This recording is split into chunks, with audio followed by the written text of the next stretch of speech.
Hello dear subscribers and new viewers, welcome to my channel. আজ আমরা daily use sentences গঠন করার জন্য কিছু স্ট্রাকচার শিখতে যাচ্ছি। আজকের টপিক হলো 35 sentence structures with be verbs in the simple present tense. এই ভিডিওটি একটু সময় নিয়ে দেখলে আমরা অনেক নতুন কিছু শিখতে পারি। Now let's begin. আজ আমাদের টপিক হচ্ছে simple present tense with be verb, অর্থাৎ আমরা যে বাক্যগুলো বা সেন্টেন্সেসগুলো গঠন করব সেগুলোতে বি ভার্ব থাকবে। এবার বি ভার্ব বলতে স্টেট অফ বিং বা অবস্থাকে বোঝায়। সিম্পল প্রেজেন্ট টেন্সে অ্যাম, ইজ, আর এই ভার্বগুলো ব্যবহার হয় বি ভার্বের ক্ষেত্রে। এবার অ্যাম কোথায় ব্যবহার হয়? আয়ের জন্য ব্যবহার করা হয়। ইজ কোথায় ব্যবহার করা হয়? থার্ড পারসন সিঙ্গুলার নাম্বারের জন্য, যেমন হি, শি, ইট এবং যে কোনো সিঙ্গুলার নেমের জন্য। এরপর আর ব্যবহার করা হয় ইউ, উই, দে এবং যে কোনো প্লুরাল নেমের জন্য। সিম্পল প্রেজেন্ট টেন্সে বি ভার্বের জন্য 5টি কমন স্ট্রাকচার হতে পারে। এবার এই স্ট্রাকচারগুলো আমরা উদাহরণ দিয়ে দেখব। প্রথম স্ট্রাকচারটি হচ্ছে পজিটিভ স্টেটমেন্টের জন্য। এই স্ট্রাকচারটি হয় এরকম: সাবজেক্ট, এরপর থাকে অ্যাম অথবা ইজ অথবা আর, এরপর হচ্ছে সেন্টেন্সের বাকি অংশ। উদাহরণস্বরূপ, আই এম টায়ার্ড, আমি ক্লান্ত। তেমনি আমার বয়স 20 হলে আমি বলবো আই এম 20, অথবা আই এম 20 ইয়ার্স ওল্ড। পরের স্ট্রাকচারটি নেগেটিভ স্টেটমেন্টের জন্য। এই স্ট্রাকচারটি এইভাবে হয়: সাবজেক্ট, এরপর থাকে অ্যাম অথবা ইজ অথবা আর, এরপর থাকে নট এবং সেন্টেন্সের বাকি অংশ। উদাহরণস্বরূপ, ইট ইজ নট সারপ্রাইজিং, এটা বিস্ময়কর নয়। এরপরের স্ট্রাকচারটি হচ্ছে পজিটিভ কোশ্চেনের জন্য। এই স্ট্রাকচারটি এইরকম: অ্যাম অথবা ইজ অথবা আর, এরপর সাবজেক্ট এবং সেন্টেন্সের বাকি অংশ। উদাহরণ হিসেবে, ইজ ইট এক্সপেন্সিভ, এটা কি দামি? এটিকে ইয়েস নো কোশ্চেন টাইপ সেন্টেন্সও বলা হয়। এরপরের স্ট্রাকচারটি হচ্ছে পজিটিভ ডব্লিউএইচ কোশ্চেন দিয়ে। এই স্ট্রাকচারটি এমন: ডব্লিউএইচ ওয়ার্ড, তারপর হচ্ছে অ্যাম অথবা ইজ বা আর, এরপর থাকে সাবজেক্ট এবং সেন্টেন্সের বাকি অংশ। উদাহরণ হিসেবে, হোয়াই আর ইউ এক্সস্টেড, তুমি কেন অবসাদগ্রস্ত? 5 নম্বরের স্ট্রাকচারটি হচ্ছে নেগেটিভ কোশ্চেনের জন্য। বিশেষ করে স্পোকেন ইংলিশে খুব ব্যবহার হয়। এই স্ট্রাকচারটি এমন: অ্যাম অথবা ইজ অথবা আর, এরপর নট, তারপর হচ্ছে সাবজেক্ট এবং সেন্টেন্সের বাকি অংশ। উদাহরণস্বরূপ, ইজন্ট হি এ টিচার, তিনি কি শিক্ষক নন? এবার নেগেটিভ কোশ্চেন কিন্তু ডব্লিউএইচ ওয়ার্ড দিয়েও হতে পারে। এবারে আমরা সবসময় যে স্ট্রাকচারগুলো রিটেন বা স্পোকেন ইংলিশে আমরা ব্যবহার করে থাকি সেগুলো উদাহরণসহ ভালো করে জেনে নিচ্ছি। এখানে 6 নম্বরে যে স্ট্রাকচারটি রয়েছে এটি হচ্ছে কোশ্চেন সেন্টেন্স তৈরি করার জন্য। স্ট্রাকচারটি এমন: ডব্লিউএইচ ওয়ার্ড, তারপর হচ্ছে অ্যাম অথবা ইজ বা আর, এরপর প্রোনাউন থাকলেও থাকতে পারে, তারপর হচ্ছে আদার ওয়ার্ডস। উদাহরণস্বরূপ, তোমার বাবার নাম কি? What is your father's name? ওখানে কে? Who is there? আপনি কেমন আছেন? How are you? তোমার স্কুল কোথায়? Where is your school? 7 নম্বরে যে স্ট্রাকচারটি রয়েছে সেটি হচ্ছে ডব্লিউএইচ ওয়ার্ড, তারপর অ্যাম অথবা ইজ বা আর আমরা পুট করব, এরপর থাকবে দ্য রেস্ট অফ, এরপর আদার ওয়ার্ডস। উদাহরণস্বরূপ, বাকি টাকা কোথায়? Where is the rest of the money? আমার বাকি বন্ধুরা কোথায়? Where are the rest of my friends? বাকি জিনিসগুলো কি? What are the rest of the things? বাকি সদস্যরা কেমন আছে? How are the rest of the members? 8 নম্বরে যে স্ট্রাকচারটি রয়েছে এটি আমরা কথা প্রসঙ্গে বলি। আমরা বলি এটি কিসের জন্য, ওটি কিসের জন্য। এর জন্য আমরা ব্যবহার করব এই স্ট্রাকচারটি: হোয়াট আর, তারপর হচ্ছে নাউন, তারপর ফর। উদাহরণস্বরূপ, বোনরা কিসের জন্য? What are sisters for? বন্ধুরা কিসের জন্য? What are friends for? আত্মীয়রা কিসের জন্য? What are relatives for? বইগুলো কিসের জন্য? What are books for? আমরা যখন অনেক বাক্যেই বলি কি দরকার আছে বা কি প্রয়োজন আছে তখন আমরা ব্যবহার করব এই স্ট্রাকচারটি: হোয়াট ইজ অথবা হোয়াট আর, তারপর দ্য নিড টু, তারপর ভি1, তারপর হচ্ছে আদার ওয়ার্ডস। এখানে ভি1 বলতে ভার্বের বেস ফর্ম। উদাহরণস্বরূপ, কি দরকার তাকে ডাকার? What is the need to call him up? এখানে ফোন করে ডাকাও কিন্তু হতে পারে। কি দরকার ওখানে যাওয়ার? What is the need to go there? কি দরকার তাদের দামি উপহার দেওয়ার? What is the need to give them expensive gifts? কি দরকার নতুন বাইক কেনার? What is the need to buy a new bike? 10 নম্বরের এই স্ট্রাকচারটি খুবই কমন। ইট, তারপর হচ্ছে ইজ, তারপর হচ্ছে নেগেটিভ হলে নট, তারপর আদার ওয়ার্ডস। এবার যখন সাবজেক্ট থাকে না তখন আমরা ইট ব্যবহার করি। যেমন দিন, তারপর হচ্ছে ঠান্ডা গরম বা আবহাওয়া বা সময় বোঝাতে যখন সাবজেক্ট আমরা খুঁজে পাই না তখন আমরা ইটকে সাবজেক্ট হিসেবে ব্যবহার করি। এবারে কিছু উদাহরণ রইল। আজ বুধবার। এবার ট্রান্সলেশন করার সময় আমরা ভাবি হয়তো এটি এমন করে হবে, টুডে ইজ ওয়েডনেসডে। কিন্তু টুডে কিন্তু একটি অ্যাডভার্ব। অ্যাডভার্ব দিয়ে সেন্টেন্স শুরু হয় কি? তাহলে এটি এমন করে হবে, ইট ইজ ওয়েডনেসডে টুডে। পরের বাক্যটি, আজ কি বুধবার? তাহলে এটি এমন করে হবে, ইজ ইট ওয়েডনেসডে টুডে? আজ আমার জন্মদিন না বা নয়, এটি ইংলিশে এইভাবে হবে, it's not my birthday today. 11 নম্বরে রয়েছে ইট দিয়ে আরেকটি স্ট্রাকচার যেটি আমরা রিটেন ইংলিশে খুব ব্যবহার করি। স্ট্রাকচারটি হলো ইট, তারপর is plus necessary plus other words. উদাহরণস্বরূপ, চিঠিতে স্টাম্প লাগানো আবশ্যক বা দরকার। It is necessary to stamp the letter. Traffic নিয়ম মেনে চলা দরকার।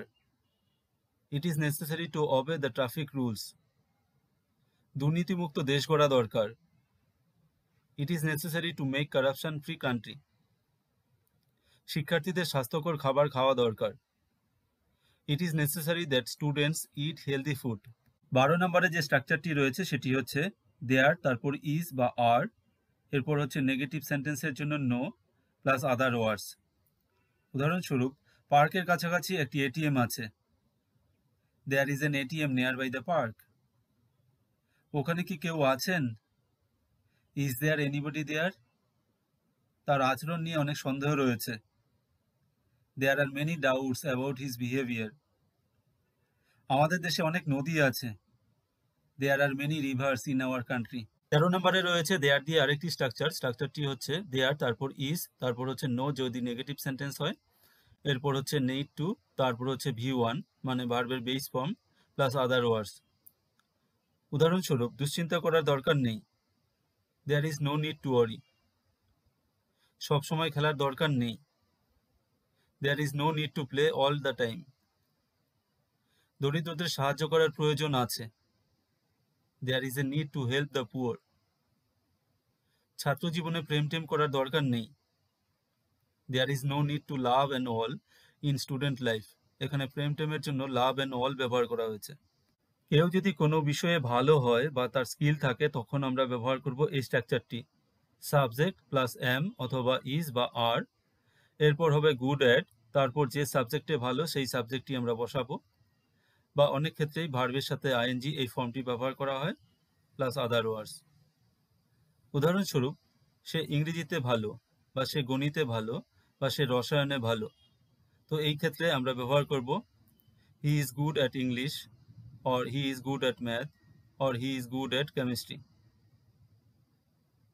সে লেখাপড়ায় বা পড়াশোনায় ভালো না, তখন আমরা ব্যবহার করব এইভাবে নেগেটিভ করে, he is not good at studying. এরপরের বাক্যটি, সে কি রান্নায় পারদর্শী?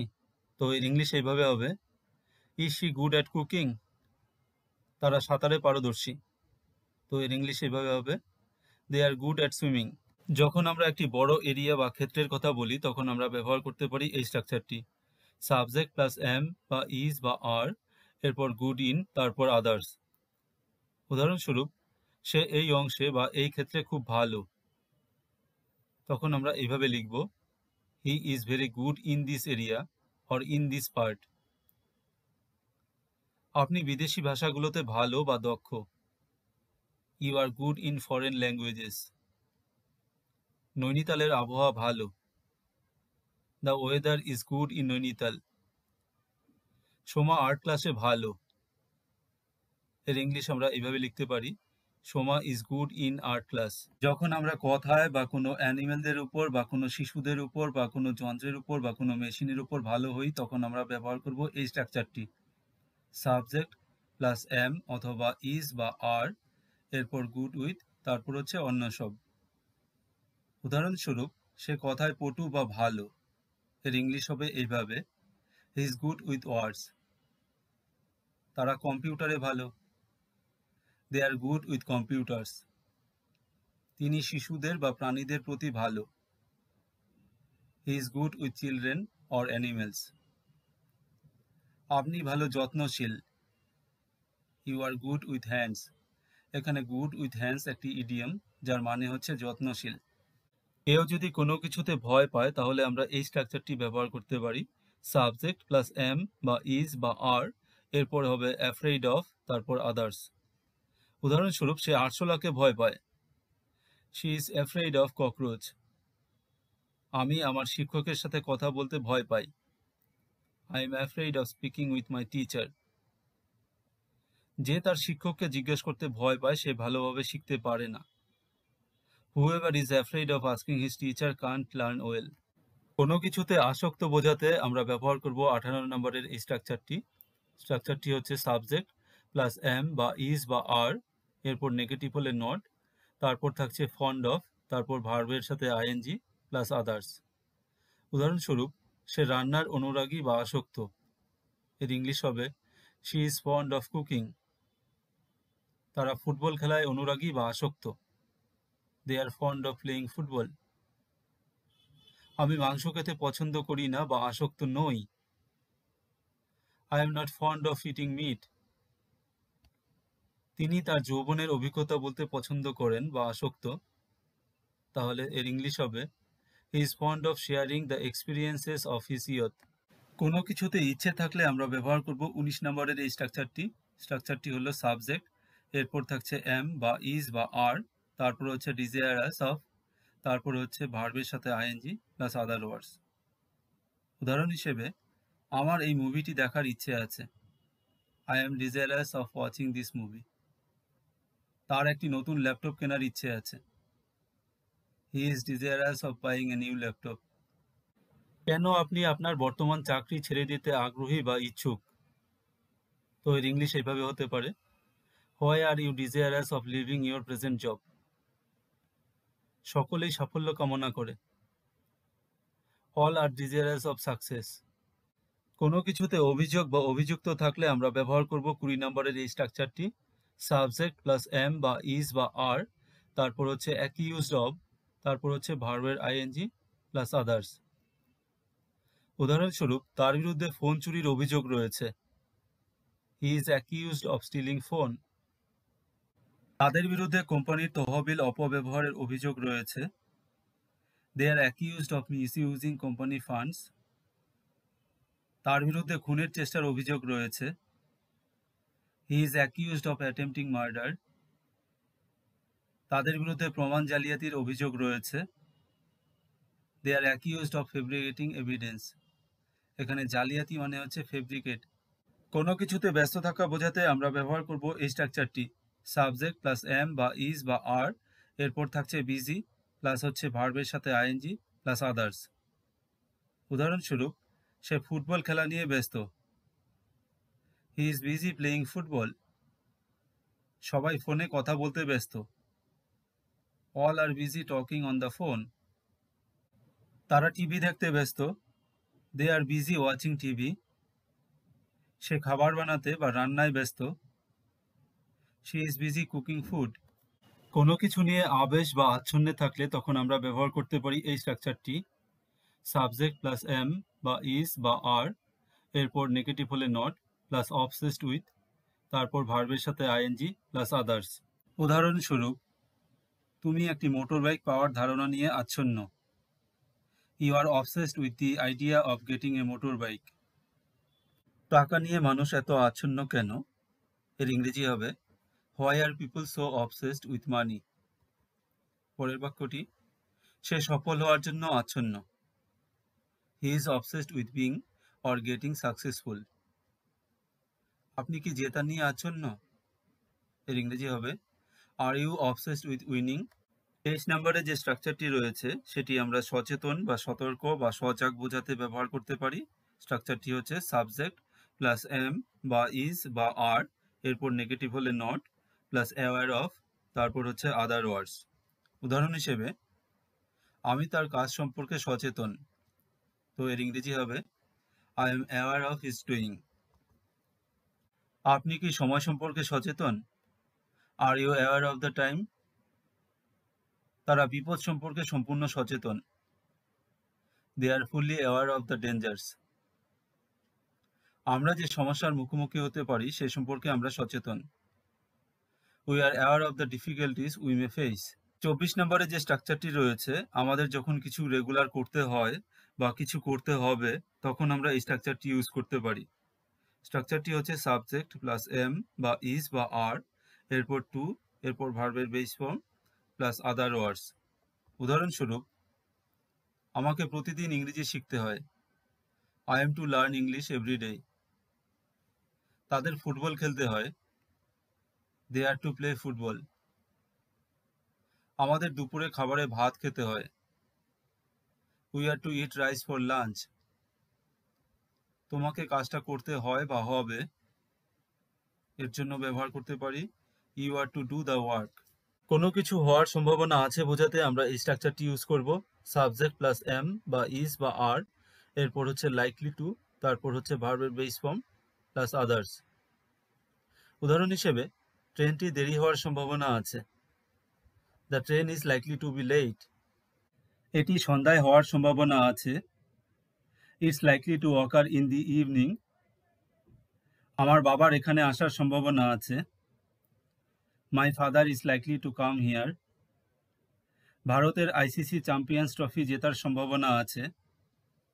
India is likely to win the ICC Champions Trophy. কোনো কিছু হওয়ার কথা, করার কথা, এইসব বোঝাতে আমরা ব্যবহার করতে পারি 26 নম্বরের এই স্ট্রাকচারটি। স্ট্রাকচারটি হচ্ছে সাবজেক্ট প্লাস এম বা ইজ বা আর, এরপর থাকছে সাপোজ টু, তারপর হচ্ছে V1 বা ভার্বের বেস ফর্ম প্লাস আদার্স। উদাহরণ হিসেবে, খেলাটি ভালো হওয়ার কথা। The match or game is suppose to be good. কোথায় তার বদলি হওয়ার কথা। Where is he suppose to be transferred. তাদের টিফিন আনার কথা। They are suppose to bring tiffin. আমাদের অনুষ্ঠানটি পরিচালনা করার কথা। We are suppose to manage the event. আমরা অনেক বাক্যেই বলি আমরা এটি হতে পারিনি, বা আমাদের এটি হতে সময় লাগবে, বা আমাদের এখনো সময় বাকি।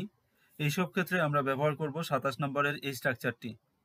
স্ট্রাকচারটি হচ্ছে সাবজেক্ট প্লাস এম বা ইজ বা আর, এরপর থাকবে ইয়ের টু, তারপর হচ্ছে V1 বা ভার্বের বেস ফর্ম প্লাস আদার্স। উদাহরণ হিসেবে, সে এখনো স্মার্ট হতে পারেনি, মানে তার স্মার্ট হওয়া এখনো বাকি, অর্থাৎ তার স্মার্ট হতে সময় লাগবে। তো এর ইংরেজি হবে he is yet to be smart.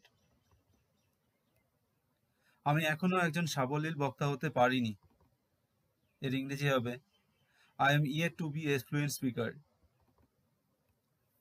তারা এখনো বিষয়টি বুঝে উঠতে পারেনি বা বুঝতে পারেনি, তো এর ইংরেজি হবে they are yet to understand the matter.